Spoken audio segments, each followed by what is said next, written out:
안녕하세요. 한국건설법무학에서 공동주택 하자소송 전유부분 쟁점사항을 강의하는 신영기 건축사입니다.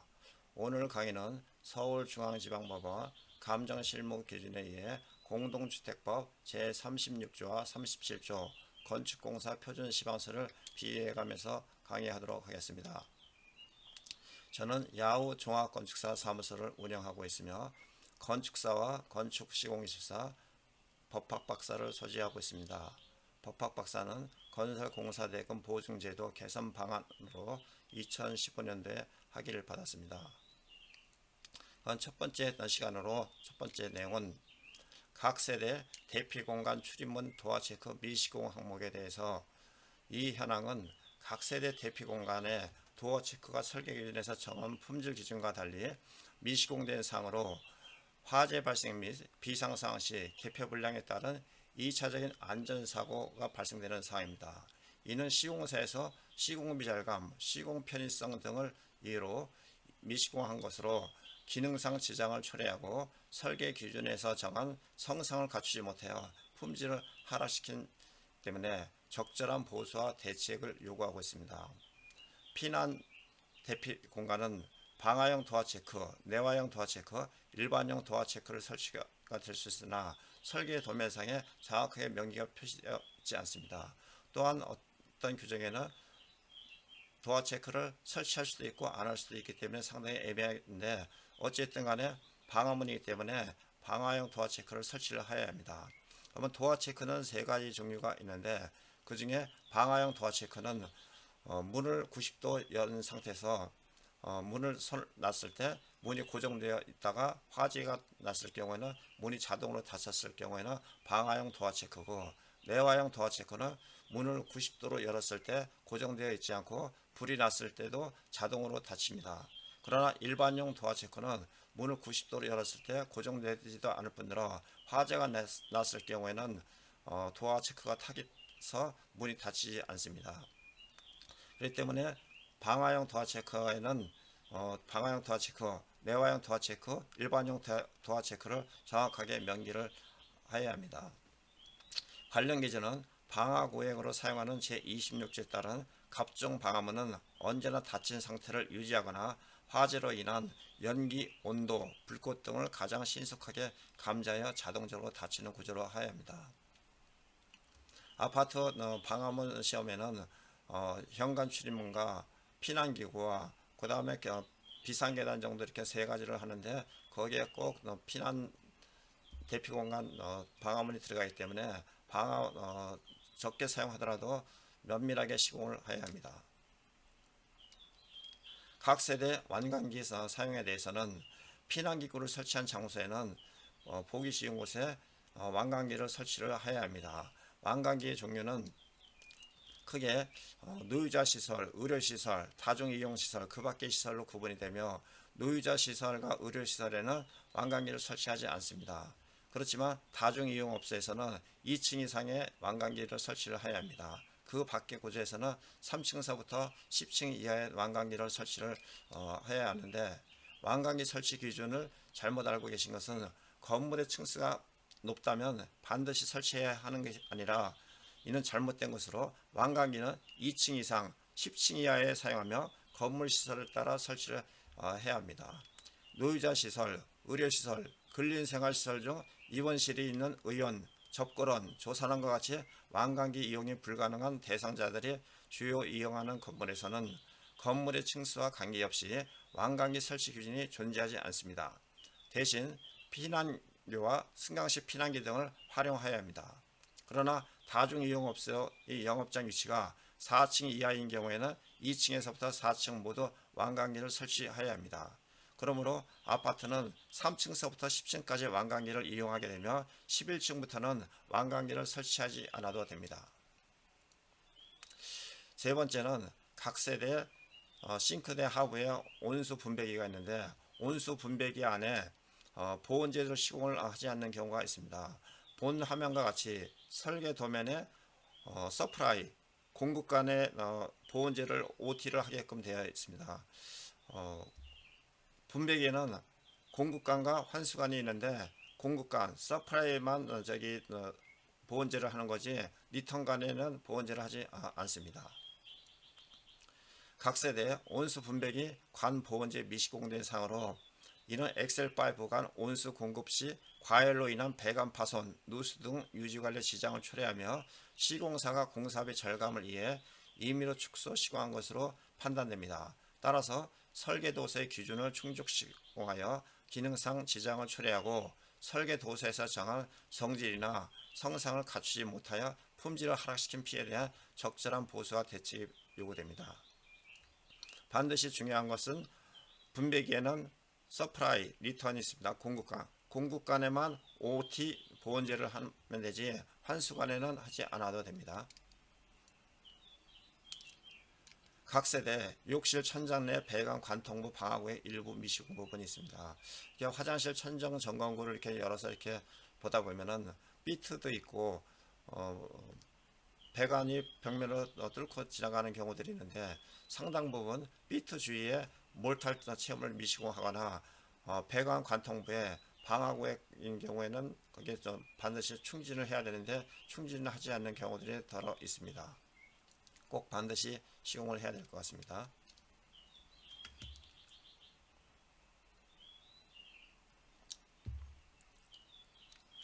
다섯 번째는 각 세대 욕실 천장 내 가열 전선간 누락 및 시공입니다. 내선 규정 제3320정 옥내 등 3320-232 중 이중 천장 내에서 옥내 배선으로부터 분기하여 조명기구에 접속하는 배선은 케이블 배선 또는 금속재 가열 전선간으로 시공하도록 규정되어 있으나 현장 조사 결과 가열 전선간이 시공되어 있지 않아 전선 벗겨짐 등에 의한 누전 사고 위험이 발생되므로 이에 대한 적절한 보수와 대책이 요구되고 있습니다. 개선 방향으로는 이중 천장 내에서 꼭 가열 전선간을 사용을 해야 하는데 사용하지 않는 경우가 있습니다. 이중 천장 내에서 옥내 배선으로부터 분기하여 조명기구에 접속하는 배선은 케이블 배선 또는 금속재 가열 전선간으로 하는 것을 원칙으로 하고 있습니다. 다만 옥내 배선과의 분기점 또는 아울렛 박스에서 기고전의 인입부에 이르는 배선의 길이가 30cm 이하이고 또한 직접 조영제에 접촉될 우려가 없도록 한 경우에는 이를 적용하지 않습니다. 각 세대 욕실 천장 매입 등기구 보강 미시공 부분에 대해서는 모든 조명기구는 천장 마감재와 같은 소정의 부착 강도를 보장할 수 없는 자재에 직접 부착해서는 아니 되며 반드시 천장 구조재 등의 경고에 부착해야 합니다. 매입 조명기구 둘레에는 조명기구 설치로 인하여 천장 등이 처지거나 뜨지 않도록 반드시 설치해야 합니다. 보강대를 매입 등인 경우에도 보강대를 꼭 설치를 해야 합니다. 각 세대 욕실 타일 뒷체험의 부착 강도 부족 시공은 각 세대 욕실 벽체 타일 뒷체험의 부착 강도가 설계 기준에서 정하는 품질 기준과 달리 검사봉으로 확인해 본 결과 타일 뒷체험이 누락, 부실 시공이 되어 기능상 품질 저하 등이 발생된 사항으로 이는 시공사가 공사비 절감 및 시공 편의성을 위해 임의로 변경 시공한 것으로 판단되며 이로 인해 타일의 균열, 파손 탈락 등의 2차 피해가 우려되고 있습니다. 시공비 차액 등이 발생되고 임의로 변경 시공한 발생되는 하자 피해에 대한 적절한 보수와 대책이 요구가 됩니다. 떠붙이기하고 압착공법이 있는데 표준품 세면은 떠붙이기 공법과 압착공법이 가격이 거의 비슷합니다. 그렇지만 압착공법은 많은 인건비가 드는데 우리나라에서는 떠붙이기 공법을 대략 그 타일에다가 이렇게 떠붙여 갖고 한 70% 정도가 이렇게 몰탈이 채워지고 한 20%에서 한 30% 정도는 적게 채워집니다. 그로 인해서 액세서리 등을 고정할 때 타일이 깨지는 현상들이 발생이 되고 있어 2차 피해가 발생이 됩니다. 그러면 타일 뒷면에 붙임 모르타를 바르고 시방새는 타일 뒷면에 붙임 모르타를 바르고 빈틈이 생기지 않게 눌러 붙입니다. 붙임 모르타의 두께는 12에서 23mm를 표준으로 하고 있으며 몰타를 바른 후에는 두들겨 갖고 몰타를 줄눈 사이로 흘러나올 정도로 해서 빈틈이 없게끔 시공을 해야 합니다. 그러면 건축공사 표준시방서 2013의 타일공사에서는 타일의 접착력 시험은 600제곱미터당 한 장씩 시험을 하며 시험 타일은 시험기 부속 장식 크기로 하되 그 이상은 180에서 60mm 크기로 콘크리트 면까지 절단을 합니다. 다만 40mm 미만의 타일은 4매를 한 개조로에 부속 장치를 붙여 시험을 하며 시험 결과의 판정은 타일 인장 부착 강도가 0.39MPa 이상이어야 합니다. 다음은 2014년도 LH 전문 시방서에는 600제곱미터 한 장씩 하며 시험 결과 타일의 접착 강도가 4kg per 세제곱센치 39.2N 이상이어야 합니다. 공동주택의 하자조사, 보수비용 산정 및 하자 판정 기준에는 국토교통부 고시 제2015-951에는 타일, 벽체 타일의 뒷체험이 부족하여 분쟁이 발생한 경우에는 타일의 모든 접착 강도 시험을 실시하여 접착 강도가 0.392MPa 미만인 경우에는 시공하자로 보고 있습니다. 대부분의 현장에서 특히 아파트 공사에서는 LH 공사 시방서를 참자 거의 100기기 정도 수준으로 공사 시방서가 대부분으로 외장 타일에 대한 시험에 대해서만 명기해 놓은 경우가 많습니다. 접착 강도가 4kg per 세제곱센치 0.39MPa 39.2N 미만인 경우 공동주택의 시공하자로 보는 만큼 이에 대한 품질 관리가 필요하겠다 하겠습니다. 욕실 문턱 단차 분량은 건설 감정 실무 기준에 화장실 문턱과 타일면의 단차 분량의 하자는 설계도서의 표기 치수를 기준으로 판단을 하고 있습니다. 욕실 단차가 설계 도면과 일치하는 경우에는 슬리퍼가 욕실 문 하부에 걸린다 하더라도 하자가 아닌 것으로 판정을 하고 있습니다. 욕실 단차가 설계 도면과 상이한 경우에는 설계 도면에 표기된 문턱의 단차와 비교해서 배수구에서 문턱까지 직선거리 물매 100분의 1을 고려한 값보다 미달한 경우에 하자로 보고 있습니다. 또한 치수 표기가 없는 경우에는 5cm를 최소 단차 기준으로 판단합니다. 그럼 비용 산정하는 방법은 욕실 발판 매트 설치 비용을 산정합니다. 그러니까 표기가 없는 경우에는 5cm를 하고 5cm 미만이더라도 100분의 1 정도 물매를 형성이 되었으면 하자로 보지 않습니다.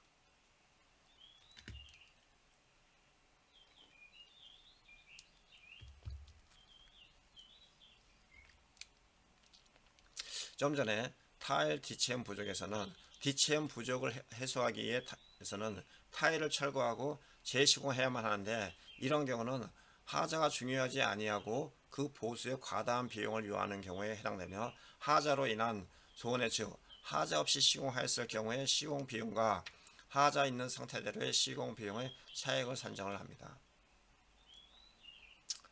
각 세대 조적벽체 시멘트 몰탈 두께 부족 시공입니다. 요즘은 아파트에 조적벽체가 거의 없는데 간혹가다 발코니 측벽이라든가 이런데 좀 한 곳에 조적벽체 시공하는 경우가 있는데 설계 도면에 보통 몰탈 두께를 표기를 정확하게 표기를 해야 하나 표기하지 않는 경우가 많습니다. 이것은 설계도서 작성 기준 계획설계, 중간설계, 실시설계가 있는데 실시설계의 작성 기준에 두께, 횟수 이런 것들 정확하게 재질 표시를 해야 하는데도 불구하고 요즘 이런 것들을 많이 생략하는데 이거는 건축사의 엄연한 잘못이라고 볼 수가 있습니다. 그러나 보통 우리가 배울 적에 조적벽체 내벽은 18mm, 외벽은 27mm, 바닥도 27mm, 천정은 15mm 정도 시공을 합니다. 특별한 경우가 없으면은 표준품 셈에 나와 있는 18mm 정도로 해야 합니다. 그러나 설계 도면에 별도 표기가 있을 경우에는 설계 도면을 기준으로 해야 합니다. 요즘은 아파트 하자 조사 시 기본적으로 화장실의 바닥과 벽, 발코니 바닥, 조적벽체, 또 발코니 또 경우에 따라서 벽체 방수층까지 이렇게 파치 조사를 하기 때문에 어설프게 저기 두께를 이렇게 갖고서 부실 시공은 반드시 이게 하자 파치 조사에 다 밝혀지므로 시공할 때 정확하게 시공을 해야 합니다. 또한 시공을 할 경우에 그런 감리 입회하에 두께 측정이라든가 이런 것들을 해서 정확한 근거 자료를 남겨둬야 될 필요가 있습니다. 몰탈 두께가 부족한 경우에는 그 차액만큼 보수 비용을 산정을 합니다. 각 세대 발코니 대피공간 실내기 시 바닥 액체 방수 성능 부족에 대해서 요즘 상당히 논란이 많습니다. 각 세대 발코니 대피공간 실내기 시 바닥 액체 방수 시공이 설계 기준과 달리 액체 방수 공정 중 방수 몰탈 누락 및 축소 시공 등 변경 시공된 사항으로 이로 인해 바닥 방수 성능이 저하되고 시공 차액 등이 발생이 됩니다. 이는 시공사가 시공비 절감과 시공 편의성을 위해 임의로 변경 시공한 것으로 판단되며, 따라서 기능상 지장을 초래하고 설계 기준에서 정한 성질이나 성상을 갖추지 못하여 품질을 하락시킨 피해에 대하여 적절한 보수와 대책이 요구가 되고 있습니다. 설계 도면에는 발코니 액체 방수 시멘트 몰탈, 실외기실 액체 방수 시멘트 몰탈로만 이렇게 표기가 되어 있습니다. 그러나 엄밀하게 따지면은 잘못된 부분으로서 설계 기준 상태의 시공비와 실시공 상태의 시공비 차액을 보수비로 산정하며 설계 기준의 액체 방수, 실시공의 액체 방수 공정 중 방수 몰탈 누락 및 축소 시공 것으로 볼 수 있습니다. 그러면 액체 방수에 대해서 좀 더 자세히 한번 보게 되면, 근래 들어 공동주택 하자 소송 중 단골 항목 중 하나를 꼽으라면 단연 시멘트 액체 방수 두께 부족 또는 두께 변경 시공을 할 수 있습니다. 시멘트 액체 방수는 방수제를 물, 모래 등과 함께 섞어 반죽한 뒤에 콘크리트 구조체 표면에 발라 방수층을 만드는 공법으로 주로 욕실, 발코니, 지하실 등에 시공이 됩니다. 공사비가 적게 들고 비교적 용이하게 시공할 수 있는 반면, 콘크리트 구조체에 작은 균열이라도 생기면 방수층이 파괴되는 단점이 있습니다. 따라서 누수의 문제는 액체 방수의 두께 부족에서 비롯된다기보다 균열로 인한 것이라고 봄이 상당하고, 사실상 방수층이 얇다고 하여 방수층으로서 기능을 다하지 못한다고 볼 수 없음에도 이 점을 간과하고 감정하는 경우가 상당히 많이 있습니다.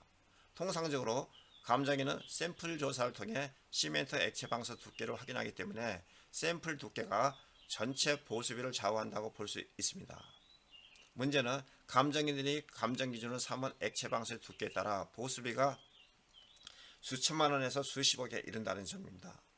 감정인들이 감정 기준으로 삼는 두께의 적정성 여부를 보면, 감정인은 설계 도면 및 건축 시방사의 액체 방수 두께에 관한 지시가 없으면 통상 건축공사 표준 시방사의 두께를 감정 기준으로 삼고 있습니다. 그런데 현재 하자 소송이 제기되는 거의 대부분의 아파트는 일로도 2006년도 이후에 사업 승인을 받아 지어진 것이기 때문에 감정 기준이 되는 건축공사 표준 시방사 역시 2006년도 이후의 것이어야 합니다. 그럼에도 감정인들은 막연히 액체 방수 두께를 기재하였던 1994년도 표준 시방서를 기준으로 삼고 있는데, 알다시피 표준 시방서는 1999년도에 개정되면서 액체 방수 공정을 줄이면서 두께를 삭제했고, 2006년도에 또 한 번 개정을 거치면서 여전히 액체 방수 두께에 관한 내용은 없습니다. 그리고 이와 같이 액체 방수 두께를 삭제한 이유에 대하여 표준 시방서를 재개정한 대한건축학회는 시공 단계가 많거나 두껍다고 하여 품질이 우수하다고 정량적으로 평가할 수가 없고, 오히려 두껍게 시공할 경우 넓은 면적을 고르게 바르기 어렵고 방수층이 탈락되는 문제가 있어 현실적인 시공 여건에 부합하지 않는 점, 건축 시공 기술이 점차 발전하고 상향된 품질의 방수제가 개발되고 있는 점에 비춰볼 때 일정 수준의 방수 성능을 확보하는지 여부가 문제될 뿐, 방수 두께의 논의는 더 이상 무의미하다는 입장을 피력한 바 있습니다. 이상과 같이 표준 시방서의 액체 방수 두께 기준이 삭제된 개정 취지에 비춰본다면 여전히 1994년 표준 시방서를 기준으로 액체 방수 두께 부족을 판단하는 것 자체가 난센스라고 할 수 있습니다. 따라서 설계 도면에 액체 방수 두께에 대한 지시가 없다면 주택의 설계 도서 작성 기준에 정하는 해석 순위에 따라 설계 도면이 표준 시방서보다 우선함으로 도면대로 액체 방수가 시공되어 있다면 이를 하자라고 볼 수 없습니다. 또한 공사 시방서와 표준 시방서를 놓고 보더라도 시멘트 액체 방수가 중대한 기능, 성능, 안전상 시공 기준에 해당하지 않기 때문에 표준 시방서를 공사 시방서보다 우선 적용할 당위성이 없으므로 표준 시방서가 하자 판정의 기준이 될 수는 없을 것입니다. 마지막으로 표준 시방서를 적용한다 하더라도 앞서 본 바와 같이 1999년도 개정된 표준 시방서에서는 액체 방수 두께를 삭제했으므로 결국 액체 방수의 두께의 근거는 없는 바 이 점을 다툴 필요가 있습니다. 각 세대 현관, 욕실, 발코니 단차 부족으로 인한 신발 걸리면 앞서 말씀드렸듯이 도면의 폭이가 없으면 5cm를 하면 되고 5cm가 안 되더라도 물매 100분의 1 이상이면 됩니다. 그리고 설계 도면과 일치가 됐을 경우에는 슬리퍼가 걸리더라도 하자로 보지 않으며 만약에 하자로 본다고 했을 경우에는 욕실 발판, 매트 설치 비용만 산정을 합니다. 각 세대 벽체 및 천장 균열은 아파트뿐만 아니라 상당수 모든 건물에 균열이 많이 발생이 되고 있습니다. 그전에는 감정애들마다 균열 보습비 차이가 2배, 3배 이상 차이가 나는 경우들이 있는데 요즘은 이제 감정 실무 기준에 이런 부분들이 잘 나와 있기 때문에 균열 보습에 따른 감정인의 단가 차이는 거의 없다고 볼 수 있습니다. 그러면 균열의 종류는 크게 한 3가지로 볼 수 있습니다. 콘크리트 균열, 구조체인 경우에 내력병인 경우에 0.3mm 미만인 경우에는 표면 처리 공법을 합니다. 표면 처리 공법에서 또 퍼티 먹임이 있고 테이핑 처리해서 또 퍼티하는 방법이 있기 때문에 그걸 동일한 단가로 적용해서는 아니 되고 테이핑 처리를 하지 않는 경우에는 6개월도 못 가서 다시 균열이 발생되므로 가급적이면 테이핑 처리하는 공법을 적용해야 합니다. 그 다음에 0.3mm 이상 경우에는 에폭시 건식 주입 공법을 합니다. 근데 상당수 감정인들이 일부 면적의 길이에 대해서 에폭시 주입 공법을 하는데 현장에서 보수하는 방법으로는 거의 아파트 외벽에 에폭시 주입 공법을 하는 경우를 보질 못했습니다. 지하층 같은 경우에는 누수 때문에 에폭시 주입하는 경우를 일부 좀 보긴 봤는데 외벽에는 거의 하지 않았기 때문에 시간이 지나면서 6개월도 안 돼서 다시 균열이 재발생하는 경우가 있습니다. 충전식 공법, 층간 아파트 층간 이음 균열 같은 경우에는 전에는 0.3mm 미만 이상으로 구분이 되는데 2, 3년 전서부터 충전식 공법을 하게 됩니다. 충전식 공법이 0.3mm 이상 표면 처리 공법보다 가격이 한 3배 정도가 더 비쌉니다. 0.3mm 미만 표면 처리 공법이 4,000원 정도라고 하면은 충전식 공법은 12,000원 정도. 그 다음에 건식 0.3mm 에폭시 주입 공법은 한 2만원에서 25,000원, 습식 주입 공법은 한 4만원 정도가 됩니다. 따라서 아파트 층간 균열을 충전식 공법으로 적용할 경우에는 상당수 금액이 나오기 때문에 면밀하게 잘 봐야 될 필요가 있습니다. 그리고 부분 도장을 할 경우에는 바탕 처리 비용을 봐야 되고 내벽과 내부 외부 모두 롤러 페인트 2A를 칠하는 것을 원칙으로 하고 있습니다. 각 세대 발코니 벽체 천장 및 창호주의 누수, 주로 이제 창호주의의 코킹 불량으로 인해서 누수되는 경우들도 있지만 최근에는 창문을 설치했음에도 불구하고 창문에 물 빠짐 처리가 제대로 되지 않았고 또 구배 불량으로 인해 갖고 물이 누수되는 경우가 많이 있습니다. 이런 경우는 이제 내부 외부 창호 주위 코킹을 면밀하게 또 시공하고 구배 시공 잘 해야 될 필요성이 있다고 봅니다.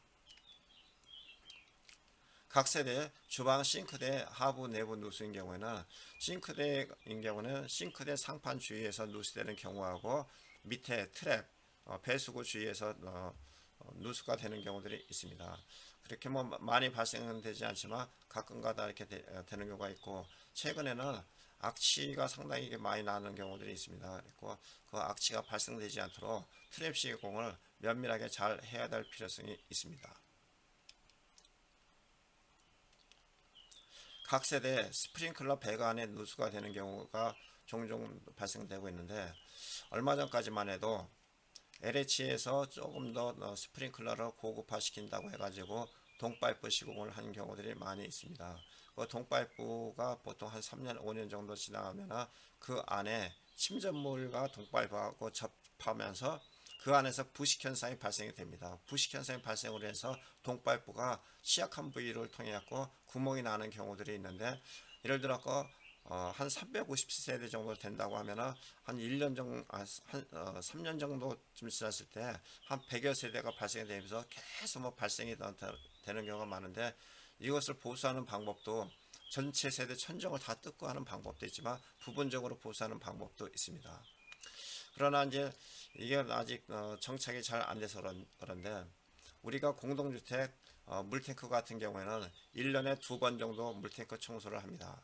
그렇듯이 스프링클러 내부 배관도 수직관에서는 절대로 부식 현상이 발생되지 않는데, 수평관에서 주로 이제 많이 발생이 되기 때문에 스프링클러 안에 있는 물을 1년에 2번 정도 퇴수시켜 갖고 청소를 했다가 다시 물을 충진하게 되면 이런 현상은 발생될 수가 있을 것 같습니다. 근데 이거를 만약에 보수를 한다고 해가지고 천정을 다 뜯고서 이렇게 한다 그러면은 한 집에 한 100만원, 150만원 정도 나올 수도 있는데, 부분적으로 하게 되면은 사실 한꺼번에 이게 배관이 터지는 게 아니기 때문에 상황에 따라서 약간씩은 다를 수가 있는데, 보통 한 40만원 정도씩 아마 소요가 될 것입니다. 하여튼 이와 같은 현상은 6개월마다 한 번씩 퇴수시켰다가 물을 재충전하게 되면 충분히 방지할 수 있다고 봅니다. 각 세대 벽체 및 천장 결로 곰팡이가 발생이 되는 부분은, 예전에는 발코니에 창문을 설치를 못하게 되었었는데 최근에는 발코니 창문을 설치를 해줍니다. 그러나 발코니 창문을 설치함으로써 환기가 안 돼가지고 또 다른 겨울철에 결로 현상이 상당수 발생되는 경우가 많습니다. 그리고 차라리 설계 단계에서부터 창문을 설치한다 그러면 그 외부하고 접한 부분에 내단열로 완전하게 결로 현상을 차단을 시켜줘야 됩니다. 단열재 넣고 그 다음에 그 안에 PB보드를 설치한다든가, 또 그것도 만약에 좀 안되면 결로 방지 페인트 내지 그 다음에 코팅 처리를 한다든가 뭔가 이렇게 이중 장치로 해야지, 그냥 단순하게 창문 설치하고서 수성 페인트만 설치한다 그러면은 북쪽에 환기가 되지 않는 경우는 거의 100% 결로 현상이 발생이 될 수가 있습니다. 창문을 좀 안 열어서 발생이 됐다라고 보지만, 이것은 어디 엄밀하게 따지면은 설계상의 실수라고 볼 수 있습니다. 외부와 접한 데는 단열재, 그 다음에 PB보드 마감재를 시공을 해야 되고, 창문이 좀 환기가 될 수 있도록 창문 밑에 통풍이 될 수 있는 구조를 이렇게 하면 되는데, 그냥 전부 다 밀폐시켜 놓으니까 전혀 환기가 되질 않습니다. 또한 유리 같은 경우에서도 결로 현상이 많이 생기는데, 로이 유리 24mm 복층 유리로서 꼭 해야지 유리면에서도 결로 현상을 방지할 수가 있습니다. 욕실 및 발코니 바닥 구배 불량에 의한 물고임, 욕실이라든가 옥상 바닥 같은 경우에는 100분의 1 정도 구배 시공을 해야 합니다. 근데 경우에 따라서 문지방 앞에서는 100분의 1 정도 시공이 되는데, 양변기 주변이라든가 이렇게 보면은 거기서는 구배잡기가 쉽지 않습니다. 하여튼 그래도 물이 고이지 않게끔 배속으로 좀 약간의 구배 정도 시공을 해야 할 것 같습니다. 또한 최근에는 양변기를 설치할 때 고정 볼트를 타일 속에서부터 볼트를 고정을 시켜가지고 해야 되는데, 타일 위에서 이렇게 편법으로 시공하는 경우들이 많이 있어갖고 양변기가 흔들리는 경우가 상당히 많이 있습니다. 그냥 열어보면 고정도 안 되고 손으로만 돌려도 나사가 빠져나올 정도가 이렇게 허술하게 시공하는 경우가 많이 있으므로 진짜 제대로 시공을 해야 될 필요성이 있습니다. 입주자들은 평생 한번 내지 한번 갖기를 원하는데, 양변기 하나 제대로 시공을 못 해가지고 사용에 엄청난 불편을 갖고 있으면 그 시공에서 얼마나 원망이 많겠습니까? 각 세대 창호 출입문 주의, 창호 결로 곰팡이. 아까도 이렇게 뭐 말씀드렸듯이 로이 유리 시공해야 되고, 창문 주위에 단열재, PB보드 해야 됩니다. 그 다음에 다용도실 같은 경우에는 꼭 스틸문을 설치하지 않아도 되기 때문에 목재물이라든가 플라스틱물을 해가지고 결로 현상을 좀 약간 차단시켜 주는 것도 하나의 방법으로 볼 수 있습니다. 각 세대 창호 균열, 파손, 개폐 불량, 시공 불량 등이 있는데, 창문들이 물론 이렇게 잘 안 닫히는 경우들도 있고, 내장문인 경우에 이렇게 문을 닫았을 때 가운데 수직이 딱 일치해야 되는데, 윗부분하고 밑에 부분하고 1, 2cm 정도 틈새가 있고, 옆으로 닫았을 때 또 이게 수직도가 안 받고, 문이 또 자동으로 열린다든가 이런 부분들이 있습니다. 근데 이런 부분들의 가장 상당 부분의 주 원인은 눈에 보이지 않는 문틀이 있으면은, 문틀 보통 이제 이중창으로 하게 되면은 문틀 폭이 보통 한 210mm, 230mm 정도가 됩니다. 그러면 그 안에 창문 크기 폭에 따라 가지고 그 안에 보강대를 한 개를 집어넣느냐, 두 개를 집어넣느냐 달라질 수가 있습니다. 그러면 그 한 개를 집어넣는데 각 파이프 크기를 몇 곱하기 몇, 두께 몇을 사용한다, 이런 것들이 정확하게 도면에 나와 있어야 되는데 도면에 안 나와 있어요. 그러다 보니까 뭐 현장에서도 샵 드로잉도 제대로 그리지도 않고 대충 하고, 경우에 따라서는 뭐 빠뜨리는 경우들이 있습니다. 그리고 현장에서 건축 기본 도면에도 창틀, 보강대, 규격에 대해서는 엄밀하게 하고, 그 다음에 고정하는 방법을 바닥에는 몇 cm 떨어져서 몇 개, 벽 수직 부분에는 몇 개, 천장에도 몇 개, 이런 것들을 정확하게 표기를 해야 합니다. 상당 부분 이렇게 조사하다 보면 문틀이 흔들리는 경우들도 제법 많습니다. 이런 부분들을 방지하기 위해서는 설계 도면에 꼭 정확하게 표기될 필요가 있습니다.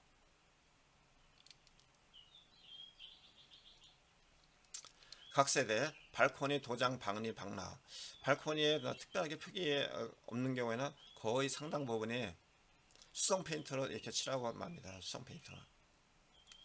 뭐 누수되는 거는 또 별도의 문제지만, 수성 페인트 발코니 같은데 단순하게 해서는 아니 되며, 최소한도 결로 방지 페인트를 한다든가 탄성 코팅으로 이렇게 시공을 해야 합니다. 근데 그것도 뭐 임시 조치지, 근본적으로는 발코니 같은 경우에는 단열재 뭐 50mm 에 PB보드 10mm 정도 이 정도 해야 됩니다. 근데 발코니에 5cm 튀어나오면 엄청나게 많이 튀어나오기 때문에 아이스피크라든가 고기능성 단열재를 사용해서 PB보드에서 최소 두께를 한 2cm, 3cm 안에 마무리 질 수 있는 공법으로 시공을 해야 합니다.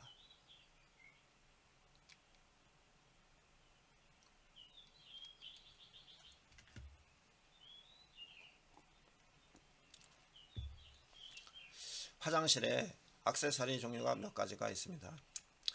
들어가면서부터 손잡이가 있고, 수건거리가 있고, 휴지거리가 있고, 샤워기, 수전, 뭐 그런 것들이 있는데, 저가 아파트일수록 이런 액세서리 비용이 부식되는 경우가 상당히 많이 있습니다. 이런 경우 어디 뭐 브랜드 표시도 없고, 거의 대부분 보면은 중국산 저가 제품을 사용합니다. 겉으로 보기에는 뭐 멋져 보일지 몰라도 만져보면은 형편없습니다. 진짜 감리단이 자재 하나 선정을 할 적에도 중국산, 국산, 제대로 된 제품, 시험 성적서, 품질 보증서, 이런 것들을 제대로 딱 확보를 해가지고 승인을 내줘야 되는데, 그냥 대충 해줘버리기 때문에 나중에 이런 문제가 발생됩니다. 시공의 하자는 시공사만의 잘못이 아닙니다. 설계, 감리, 시공 모두의 공동 책임입니다. 감리단이 잘못으로 인해서 손해배상을 몇 번만 당해보면 이런 부분은 철저하게 방지가 될 것이고, 설계 도면에 명확하게 표기 안 된 부분도 설계사무소에 손해배상 청구를 한다고 했을 경우는 설계사무소들이 이런 부분에 대해서 명확하게 할 것으로 봅니다.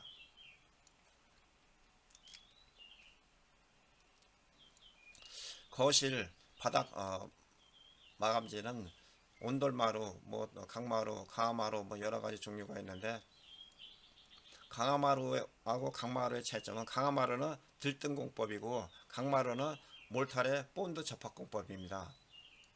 강마루는 바닥에서 떠 있기 때문에 층간 소음이 뭐 적게 날 수도 있지만 더 많이 날 수도 있고, 또 마루판이 또 밀림으로써 그로 인한 하자가 의외로 많습니다. 그리고 강마루 같은 경우에는 걸레바지 있는 쪽에서 한 7mm, 8mm 정도 또 돌아가면서 띄워놓는데, 그게 맨발로 다닐 때 밀리면서 여러 가지 틈새가 많이 발생이 됩니다. 그리고 미장면이 조금 약간 일정하지 않더라도 면가리를 해가지고 강마루 본드 접합공법으로 해야지 이런 하자 부분을 좀 방지할 수 있다고 봅니다.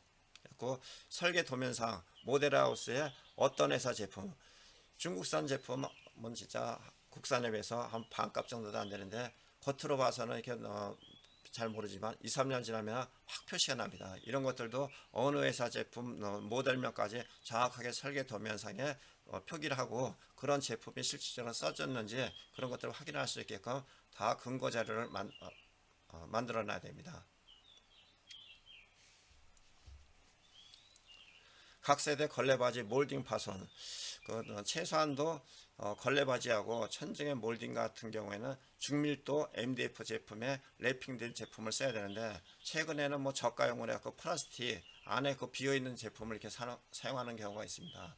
적은 충격에 파손되는 경우가 있기 때문에 이런 것은 설계 단계에서 정확한 재질 표시, 또 시공하는 단계에서도 그런 것들이 면밀하게 사용이 되는지 봐야 될 것 같습니다.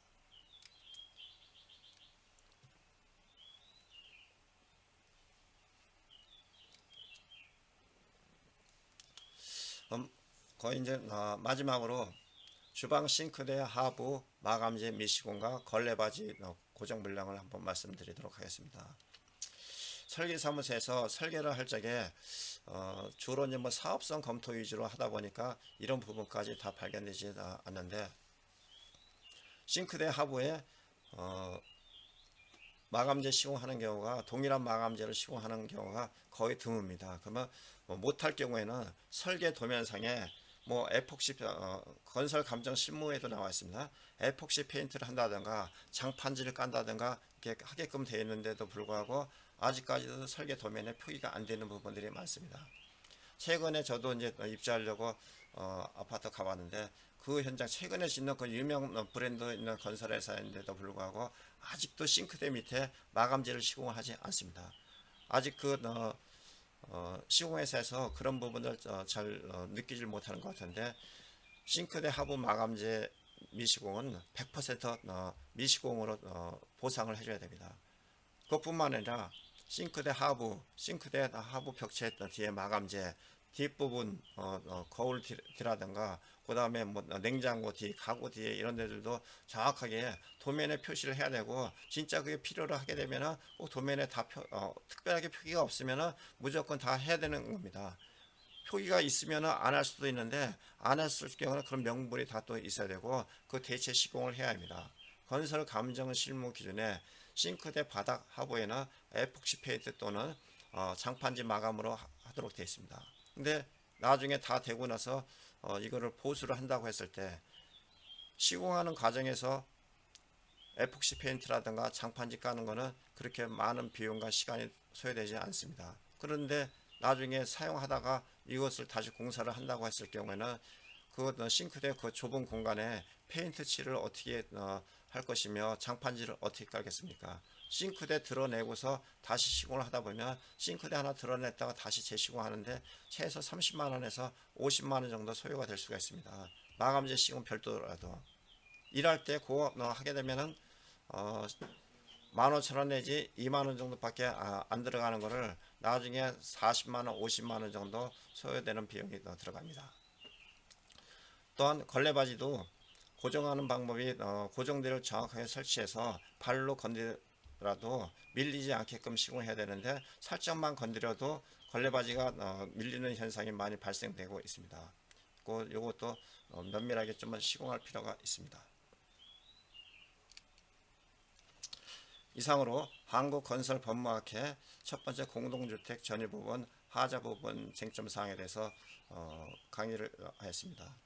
본 강의에 대하여 간단한 문의 사항이 있을 경우에는 010-3003-3190이나 이메일 yahoo 숫자 2222 야후 2222 골뱅이 한멜릿으로 보내주시면 좋겠습니다. 감사합니다. 다음 시간에 좀 더 나은 내용으로 찾아뵙겠습니다.